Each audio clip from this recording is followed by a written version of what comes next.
Pour la couverture, on utilise l'emballage dans lequel on a reçu notre kit. On découpe 2 carrés de 16 par 16 et une languette de 2,5 par 16.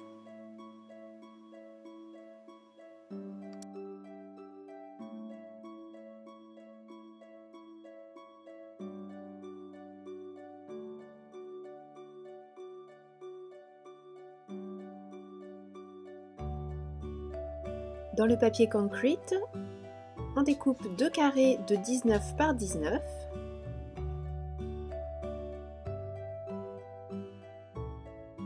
et on colle le carré de carton au centre de ce carré de papier.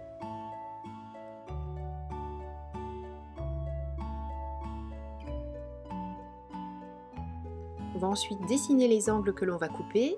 On s'aide pour cela du carton que l'on a utilisé pour la couverture pour ménager une petite épaisseur entre la partie que l'on va couper et le carton.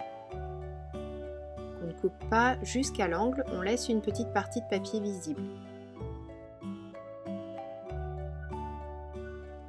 On marque ensuite tous nos plis.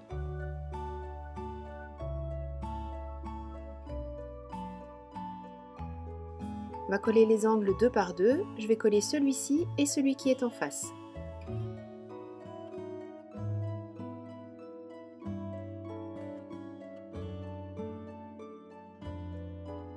Avant de coller les deux côtés suivants, je fais attention de bien faire entrer le petit papier qu'on a laissé dépasser à l'intérieur de ce rabat, de cette pâte de collage, de manière à créer quelque chose de très propre. Donc moi je m'aide de mon ongle, on peut aussi s'aider d'un plioir. L'essentiel étant de faire entrer ce petit morceau de papier, c'est ce qui va créer des angles vraiment propres à la fin de notre album.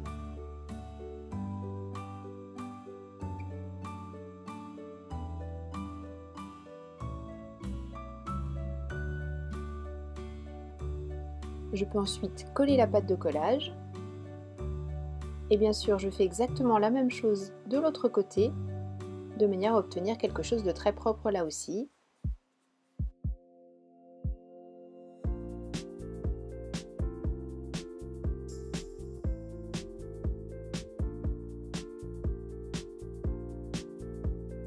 Et je répète exactement les mêmes étapes pour créer le deuxième morceau de couverture. On va ensuite créer un morceau de 7,5 par 19 pour assembler les deux couvertures. Je fais un pli tous les 2,5 cm. Je centre la languette de carton que l'on a coupée tout à l'heure pour pouvoir faire des repères en haut et en bas également.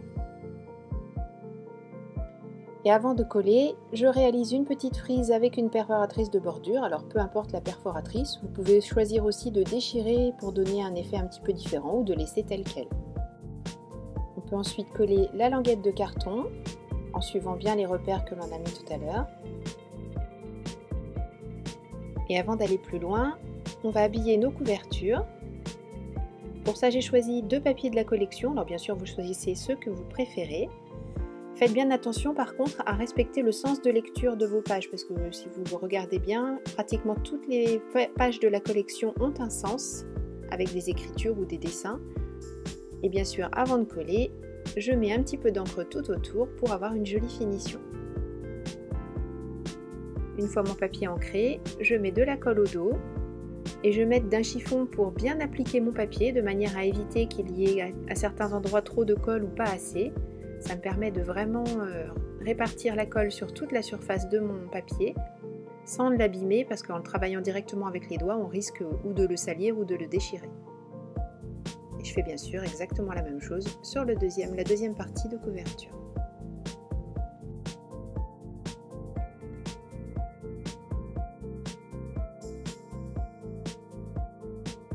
Les deux morceaux étant maintenant prêts, on va les rassembler.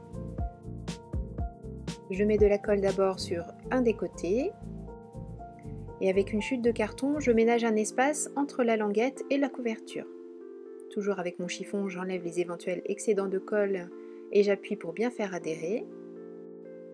Et je répète la même opération de l'autre côté.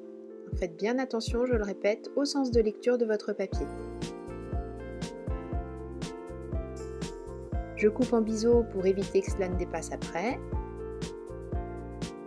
Et je colle ensuite ces deux rabats.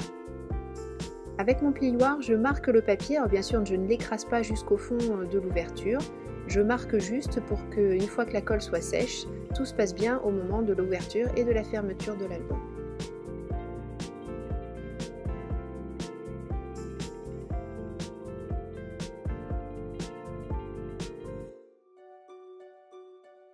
Pour que tout soit bien propre à l'intérieur, on coupe un rectangle de 4,5 par 15,75 et on l'installe bien entre les deux couvertures, par-dessus la languette du milieu. Et comme tout à l'heure, pour permettre une belle ouverture et une belle fermeture, avec le plioir on fait une marque. Comme tout à l'heure, on n'abîme pas le papier, c'est juste pour commencer à lui donner le sens de pliage d'ouverture et de fermeture de la couverture. Donc on n'appuie pas fort, c'est juste vraiment pour marquer le papier. Et on laisse la colle sécher avant de continuer. On choisit ensuite deux papiers pour les intérieurs de couverture. De la même manière que tout à l'heure, on encre bien les bords et on fait très attention au sens de collage.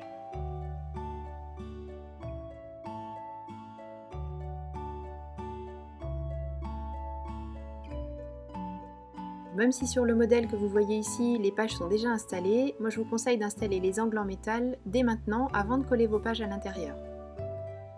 Pour ça, vous installez l'angle en métal en mettant la partie d'une seule pièce, c'est-à-dire sans les petites pattes au-dessus. Les pattes se retrouvent en dessous. Je mets un chiffon par-dessus l'angle en métal tout simplement pour ne pas marquer le métal avec mes pinces. Et on écrase d'abord un côté, on vérifie qu'on est toujours bien plaqué contre la couverture et on écrase ensuite le deuxième côté. Et on fait bien sûr la même chose pour les 4 angles. J'utilise la ficelle du kit pour réaliser un système de fermeture. J'ai coupé 60 cm de la ficelle.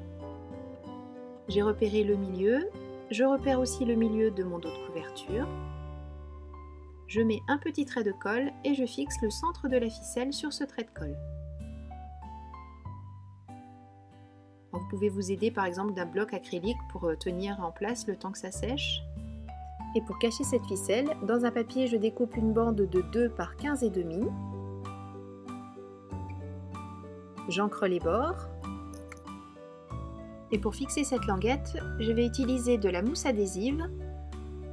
Je repère le milieu de ma languette tout simplement parce qu'au tout milieu, je ne vais pas mettre de mousse pour pouvoir passer par-dessus la ficelle. En fait, la mousse adhésive va venir de part et d'autre de la ficelle que l'on a installée.